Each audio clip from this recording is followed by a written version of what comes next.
how do you feel? Well, you know how you feel, don't you? Huh? Thanks, sir. Trying to mark you. Yeah. You know how you feel. You feel like you missed something, right? Huh? This is interesting. Really interesting. Look, just because you know something doesn't mean that that's the day you're supposed to implement it. That's why relationship is so important. Just because you know someone that has a need, doesn't mean that God's ordained you to meet it right then and now. Huh? Just because you know someone's got a problem, doesn't mean you can speak to it. Amen. This is clear-cut evidence of it, right? Now God is going to deal with, all right? God is going to deal with this. So, first thing he has to do is he has to humble himself. So what does value do? Value brings about a spirit of what? Yeah, appreciation does what? Come on. Huh? I gave you the word. Humility, that's correct. Humility. What you value humbles you. Yeah. What you value humbles you. Why? Because it takes precedence over what you know. Over what you know. That's the difference between knowledge and understanding. Understanding takes precedence over knowledge. What you think you know. Now you understand what you know because you now know how it works. Huh? Wisdom takes understanding and knowledge to a place where it can stand. Wisdom builds her house. All right? Isn't it amazing that wisdom takes Jehoshaphat to the valley where they're going to have this battle, supposedly? You cannot escape the battle.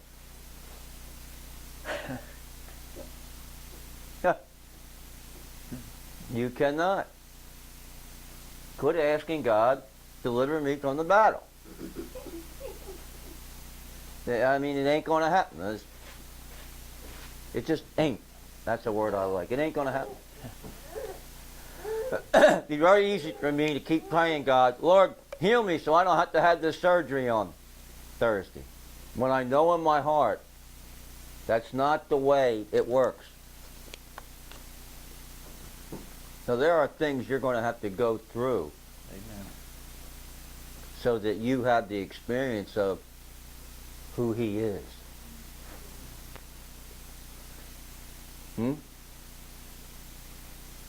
Come on. Desire fulfilled is as a tree of life. But what about when you have this desire so strong? You don't feel fulfilled, do you? You feel awful empty, don't you? Huh? Yeah, you feel burdened. The whole idea is the burden has been sent by God to take you to a place where you can make an exchange with Him. You can exchange your need for His inheritance. And that inheritance will establish your destiny and put you in the will of God for your life. I could not have said that better. Huh? And it all comes out of a need. Yeah, hearing, yeah. So it all comes out of a need. Huh? Fairly interesting.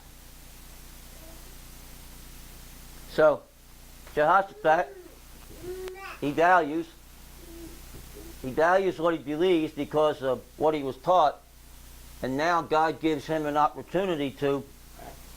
So what does recognition do? Recognition provides an opportunity. Vision presents an opportunity. Let's write the word opportunity. Okay? Now, what kind of opportunity does Jehoshaphat have here?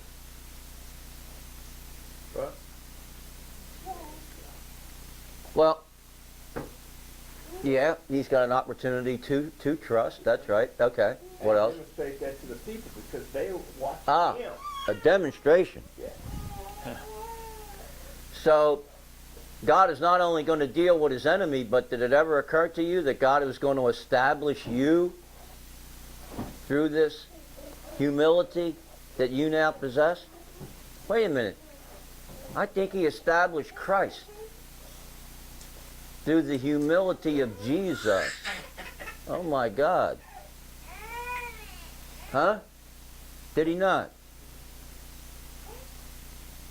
Okay, so opportunity, trust, what else?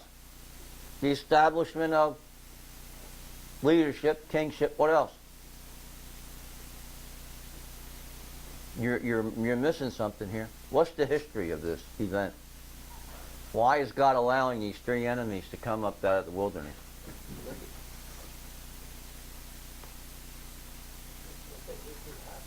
What? What he did to the high priest, I think that was Well, there's a piece of that, but why? Bless his people? To do what? To bless them with all the wonders that Okay, well, you are such a Jew. Right away to the money. Boy, this woman, huh? Wow. I mean, the raised, I don't make it. Goodness. Brooke, don't you say nothing, honey. Don't you say a word. Right? Yeah, the reward. But what else? What's the purpose of this whole thing?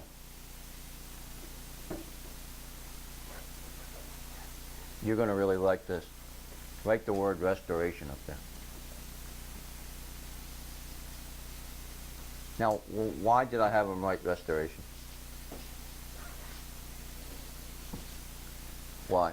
Restoration of the bloodline. What's that? Restoration of the bloodline. Restoration of the bloodline? No, not really. No, bloodline's established. Yeah.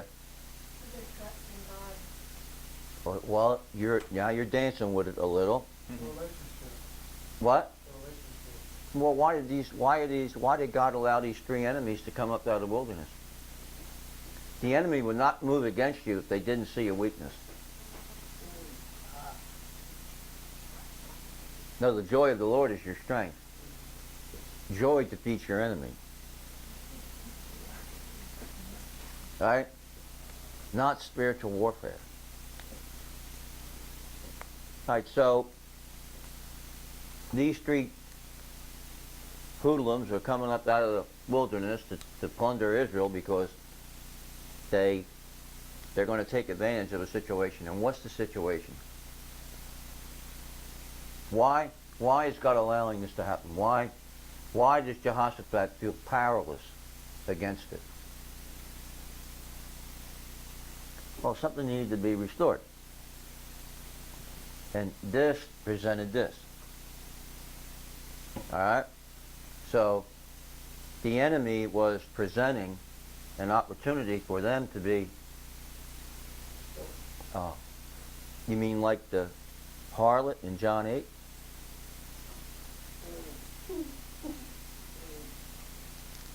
Well, what didn't we teach on that? Did we? We spent a couple. Yeah, we didn't glance over that. We got into that pretty heavy. The accusation, right? Remember?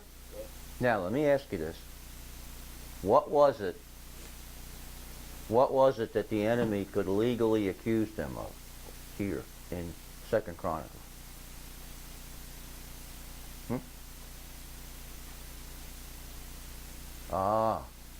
Come on, all you history buffs here. Come on. What? Well, what? Taking their land. No.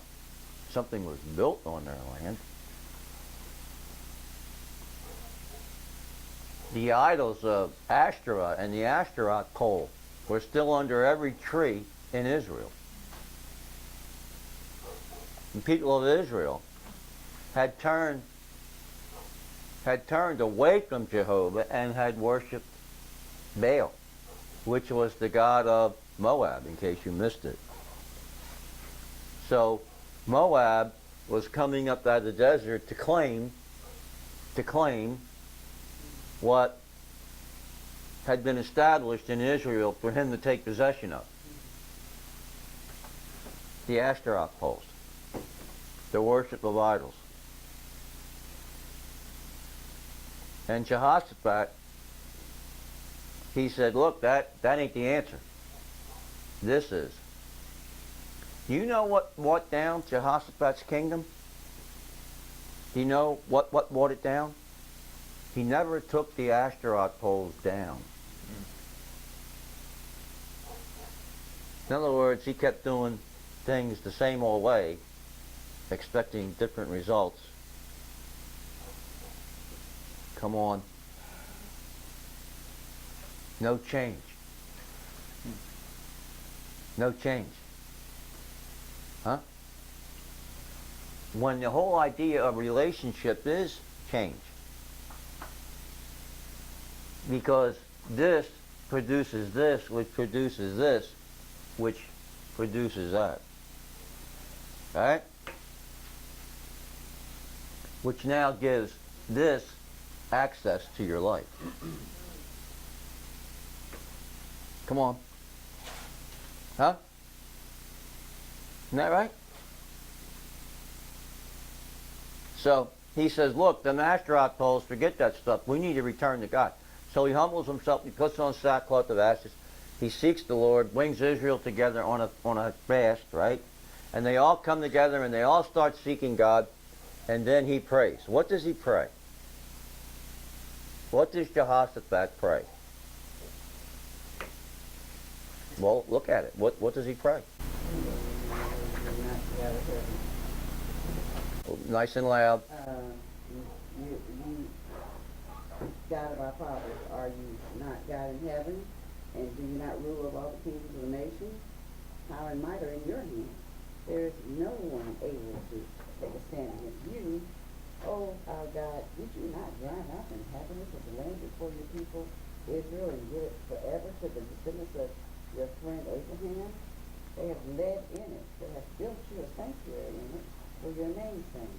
The people come to honor, or your sword of judgment, or plague, or famine. We will stand before this house and before you of your name and your presence in this house, and we will cry out to you in our distress, and you will hear and save us.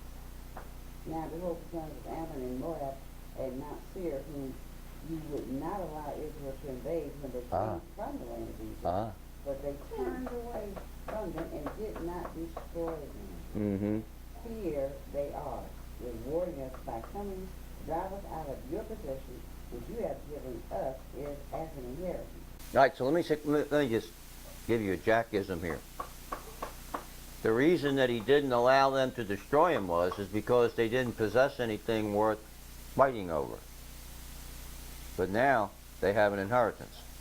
They're in the land that he drove the inhabitants out, and that's what he's saying.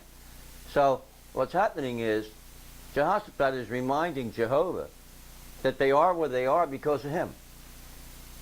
And he's accomplished this, and he gave it to them.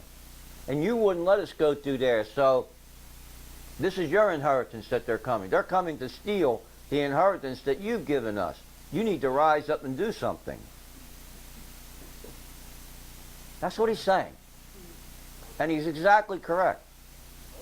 And he knows how to institute this. He goes, oh, by the way, before we were here, Abraham was.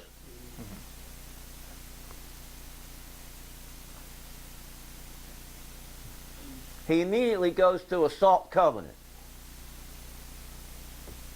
Let's have some rye bread. He said, this is what you've done. Mm-hmm. This is where we are. What are you doing? Come on. That's good stuff.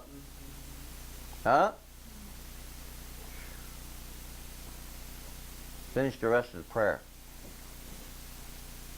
Oh, our God, will you not judge them? For we are powerless against this great multitude which has come against us. We do not know what to do, but our eyes are on you. No.